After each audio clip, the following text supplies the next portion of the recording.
Good morning, my fellow Canadians. I've been thinking about footage I've been seeing about regarding the Pegida rally on the 22nd, just passed. Call it an after-action report. And I'm not going to propose any solutions. I'm going to relate events, and anybody watching this draw their own conclusions. I've seen footage on the net. Antifa's put out footage of some of their supporters being beaten in the Eaton Center. And if you look at the footage, it looks like Pegida, the alt-right people, mischaracterization by the way, are attacking a bunch of Antifa or attacking a bunch of young protesters. That's the footage that they've put forward. And of course, the problem with video footage, it can be edited. And this is very edited.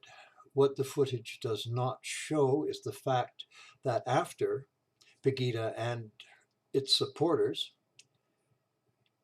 after the rally, there was no march, we were dispersing. Some were going to the subway to go home. Some were walking to meet. We were going to meet for a few drinks to have, call it, like I said, an after-action assessment. That was in the previous post. I mentioned this. As more and more footage has come forward,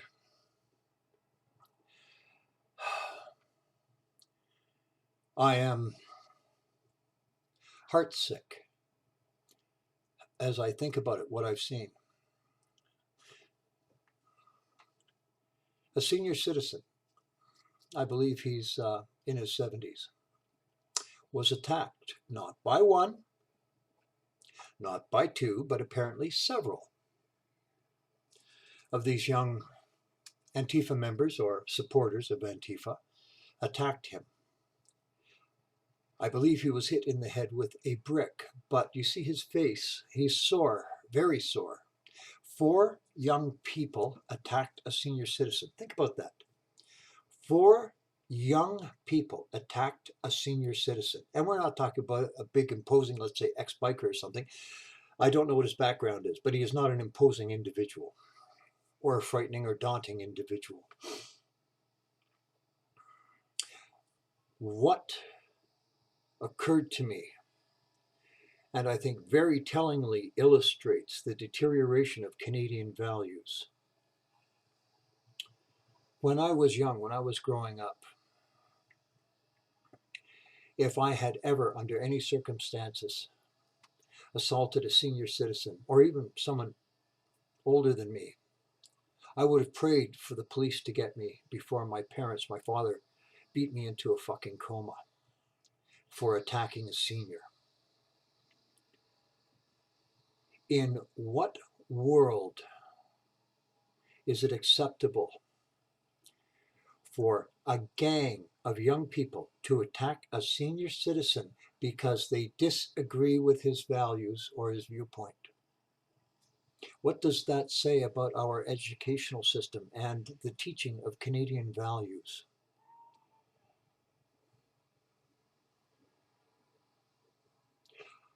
I don't know. Years ago, I read something and it struck me, it resonated with me very strongly because my own life experiences bore this out. A measure of a society is how it treats its weakest members. So that is children, the elderly, pets. That is a good indication as to the moral center of a society, how the most helpless members are treated, the weakest members of a society. So I see the pictures of this man bloodied and bruised and beaten.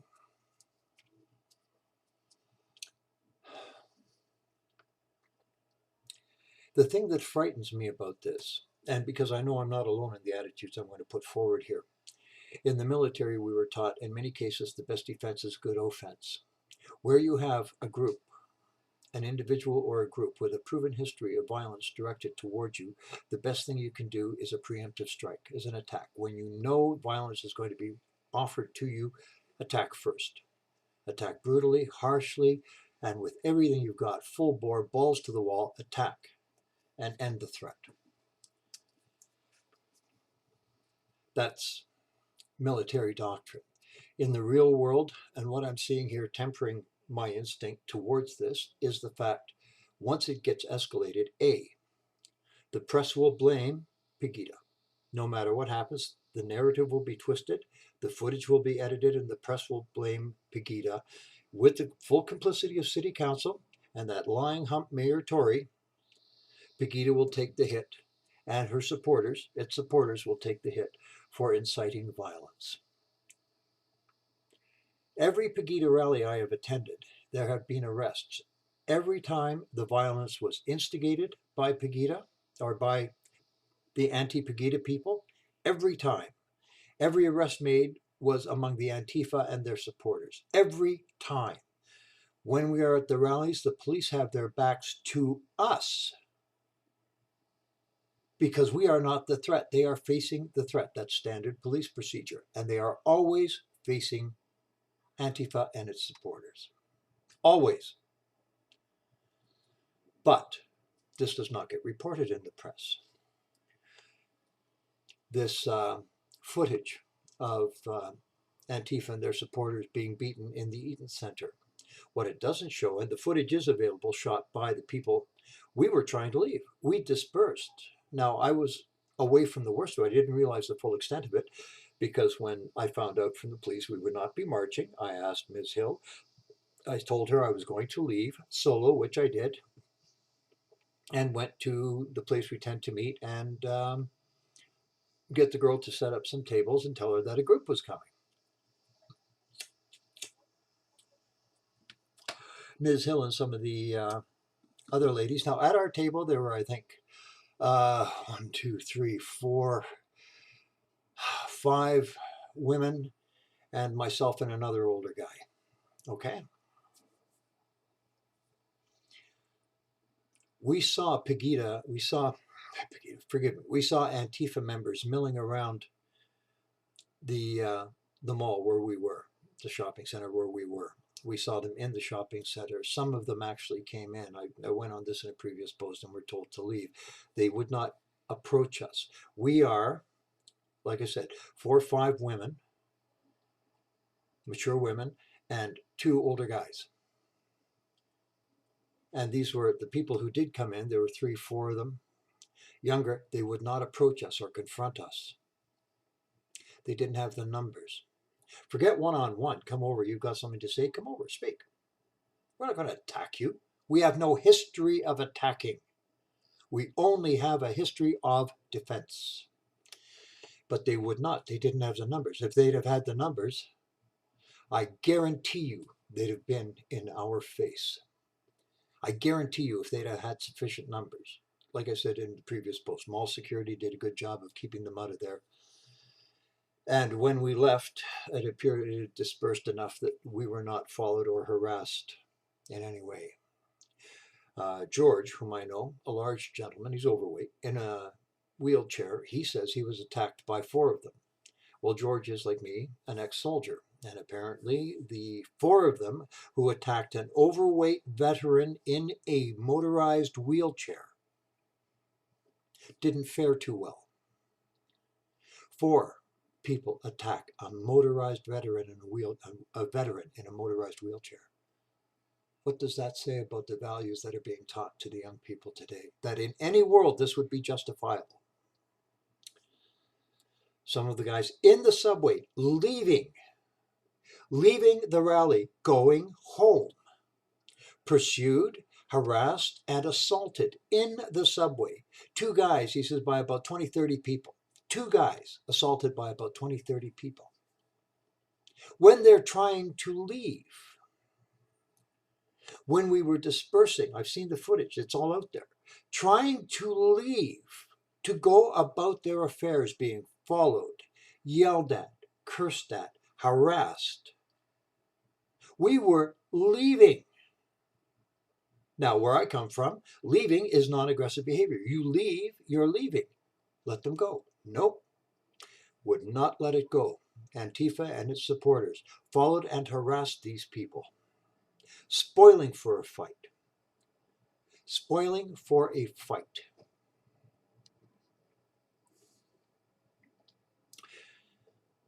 CBC, or City TV rather, is going to be doing a special on hate groups. I was watching their intro on hate groups in Canada, the rise of hate groups in Canada. There was a brief snap of Pegida. This infuriates me, as it infuriates Ms. Hill, who's the sort of the head and the voice, the organizer of Pegida Canada. Already we've been lumped in as a hate group when anybody who can read and research reads the mandate. We are not a hate group. However, research, it appears, is not going to be the forte. We know where the media stands. They've been bought and paid for by Trudeau, and they have a narrative they're going to push, and that'll be that. Honesty and truth, not in there, and especially not from City TV. So I have two predictions about their hate thing. If, one, they will not actually talk to Pegida. That is one of my predictions. They will not actually talk to Ms. Hill or to me or to anybody who believes in Pegida. They won't actually talk to them. They will bring out Mayor Tory's garbage, Pam Siedel's garbage, but they will not actually talk to Pegida. Secondly, if they actually had the journalistic integrity to sit down and talk to Ms. Hill or to me or to anybody else who supports Pegida, if the footage that they shoot does not suit their narrative, it will be edited to show Pegida in the worst possible light and still try because they've already made up their minds we're a hate group. And if anything we say conflicts with that, they will try to either twist it or edit it to support their conclusion. That's the journalistic integrity I've seen thus far out of City TV. So what to do? What to do? Back to that thing about my instinct about offensive action. That's the visceral part of me saying attack. The rational reasoning part of me says if we do escalate the level of violence, no matter how justified we are, we will be painted in the worst light as escalating the violence, and it will give them, the Antifa and their supporters, all the justification they want to escalate beyond our response, escalate the violence even further. That is going to be an escalating scale of violence, and people will get killed. I mean, the man they hit in the head with a brick. You're hit in the head with a brick. Can you imagine? It's bad enough when you're young. Can you imagine hitting a senior in the head with a brick? What kind of mentality does that? The scary thing is, I see this perfectly plausible scenario where whoever committed this assault on this senior citizen sitting around and congratulating each other on fighting the good fight and standing up for the cause. They call us Nazis, which is as far from the truth as you can get. Fascists, again, read Pegida's mandate, as far from the truth as you can get. We do not assault seniors. We do not gang up on an individual, lone individual, and beat them up. We do not do that. Neither us nor our supporters.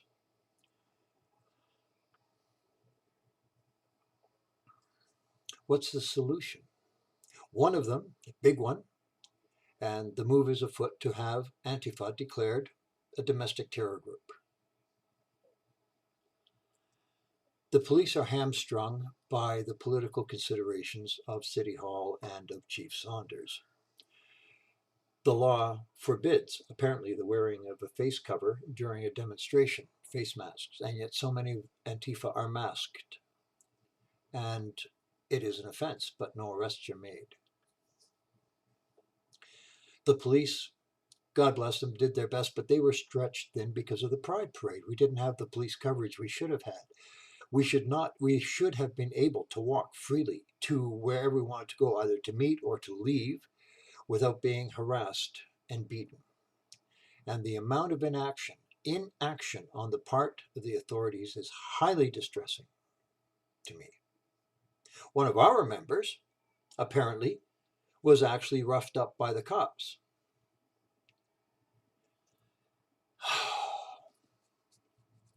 I don't have, I'd like to have seen, from the footage I have seen that's out there, I'd like to see more footage. But I really cannot understand how anybody with a reasoning, logical mind can sit there and point to Pegida Canada and the message we're trying to put forward as being the problem.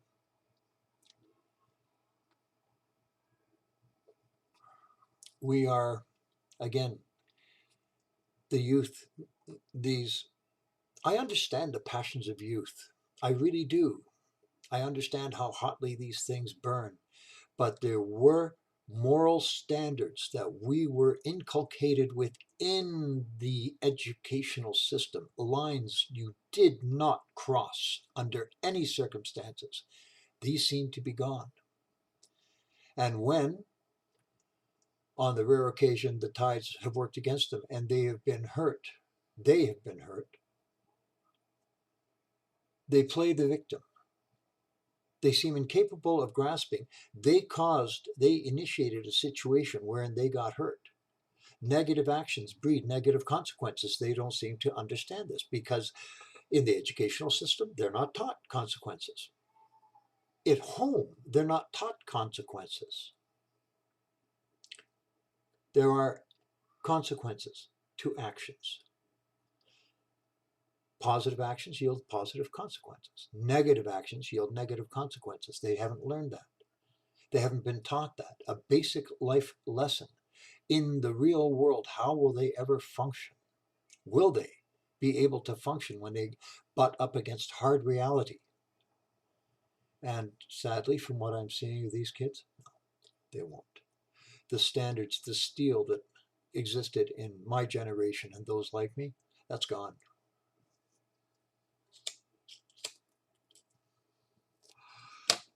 I'm not proposing solutions. These are points to ponder. I'm not advocating. The only solution I can see would be to see, well, forget Toronto City Council and forget Chief Saunders. He's just a slave to City Council. The only solution I can see is for God, with everything he's got on his plate, I would hate to lay this at his feet, but would be for Premier Ford to initiate legal proceedings to have Antifa declared a domestic terror group.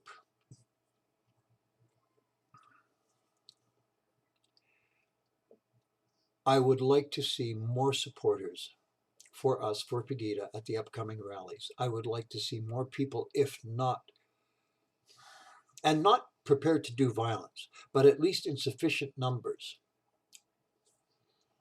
to be able to deter some of these animals out of Antifa.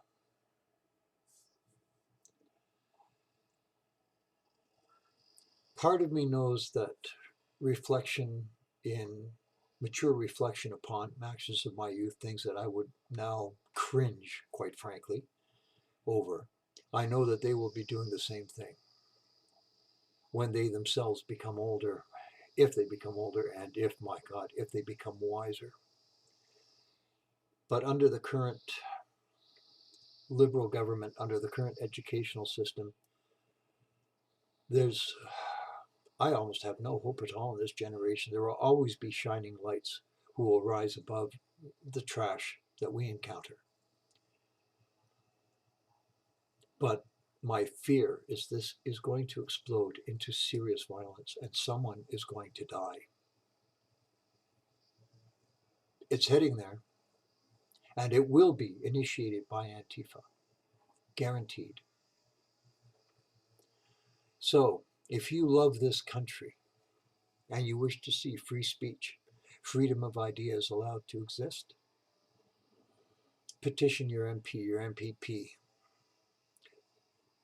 Look online, look at all the evidence, and let's get Antifa declared a domestic terror organization and at least stop them if we can, okay? If you love this country, speak up. Thank you.